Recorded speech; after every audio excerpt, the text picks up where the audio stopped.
What I wanted to focus on today was an Entertainment Tonight video. It's an interview between Chris Hemsworth, Brie Larson, and Don Cheadle. Some fans have questioned whether Brie Larson is getting on with some of her other co-stars and have cited this video as a possible example of perhaps some kind of tension that's going on. So I thought I'd analyze it and give you my 2 cents. It wasn't all flushed out yet with the Captain Marvel solo film either, so it was just kind of finding our way, but it was a good group of people to figure it out with, right guys? Yeah. Isn't it fun being there for all my extra takes? Trained you up. So Don doesn't seem to like the touching on his arm, although that could be nothing. I mean, maybe he's like that with everybody. Who knows? That doesn't necessarily mean anything. The apprenticeship.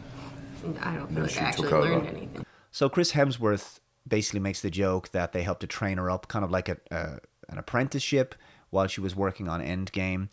And she says, I don't feel like I actually learned anything. At this point, I'm going to chalk that up to just being sarcasm, could just be a joke on her behalf. What I will say is there does appear to be a lot of snipey jokes and remarks like that throughout this interview. Don, what was it like when somebody new comes in? Is there like initiation? Is there a like, are you accepting? You're like, No. There was definitely a hazing period. I think I'm still in it. She's still in it. So she says she feels she's still in it. She's still in this kind of playful hazing phase. And they all kind of agree. So then Chris talks about his stunt double and how he does all the really serious stunts for Chris and makes him look good. So you don't do... I do all my this is the stunts. thing. I did my stunts because I thought that that's what everyone did. And Could then... Tom Cruise over here? No, I'll be the first me, not the next Tom Cruise. Thank you very much. Wow. So this is pretty cringe. Brie makes the claim that she does her own stunts and she just comes across as full of herself. And Chris makes fun calling her the next Tom Cruise or whatever. And she's like, I want to be the next me, not the next Tom Cruise. Thank you very much. It just seems unnecessarily snarky and antagonistic. And I think you can tell more from this interaction by how Don Cheadle reacts. You can hear him very softly saying, okay. Oh, you know, I mean, he does his own stunts, you know. Like he's surprised and quite taken aback at how she's behaving. And then Chris talks about Tom Cruise doing his own stunts, but realizes from how she's looking at him that this is getting quite confrontational, so he tries to calm the conversation down a little bit. You can hear that in his voice and how he tries to break the tension with a joke. Oh, you know, I mean, he does his own stunts, you know. No, we all do stunts. Yeah. But there's certain things that are like, you might die. So I'm like, you can do that one. Yeah. So then Don talks about how some of the original cast are leaving and how the torch is being passed to Brie. Sort of the passing of the torch, and Brie just has to not screw it up. Many true things often said in jest? I don't know.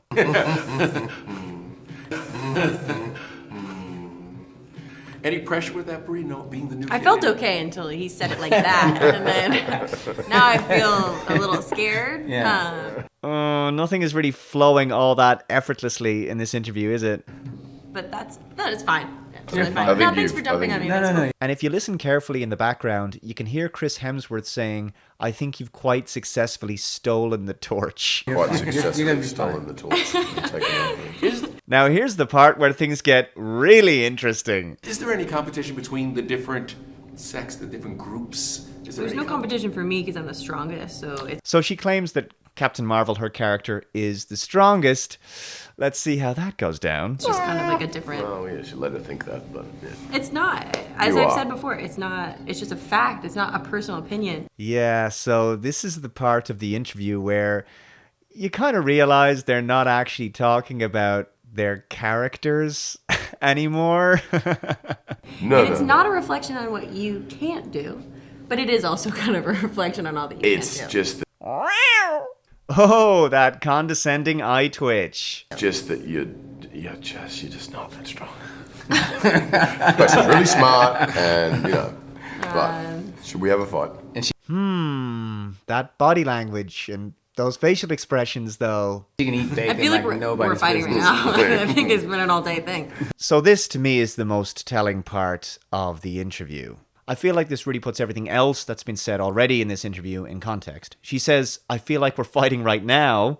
I think it's been an all-day thing.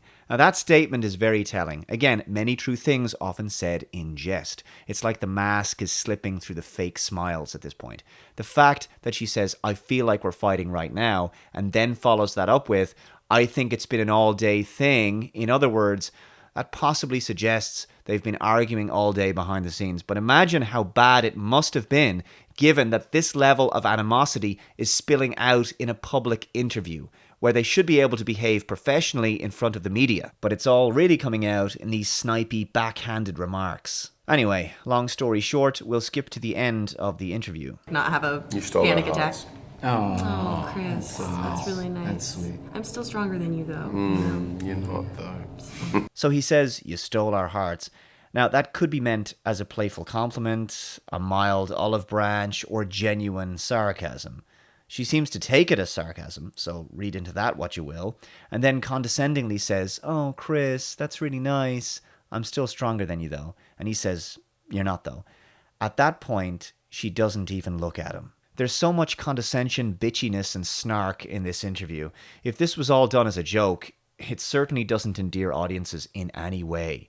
And I certainly don't think Brie Larson did herself any favours. Here's a small segment from an extra TV interview that's quite interesting. If, lifelong friends, hopefully. Yeah. Especially. Oh, no, not with me, though. No, we're not gonna. Well, I mean, I'd say Hang it's out just anymore? started and also You're not gonna probably return my ended. text? So Brie doesn't want to be friends with Chris. I actually can't tell if she's just not very good at witty banter or she's being deliberately unpleasant. Again, Don Cheadle's reaction says it all. There's an edit in the interview at this point. It immediately cuts off here and goes back to the interviewer. I wonder what was cut out. But let me know your thoughts in the comments below. If you like this video, please hit the like button and subscribe to my channel, and I'll see you next time. Bye-bye.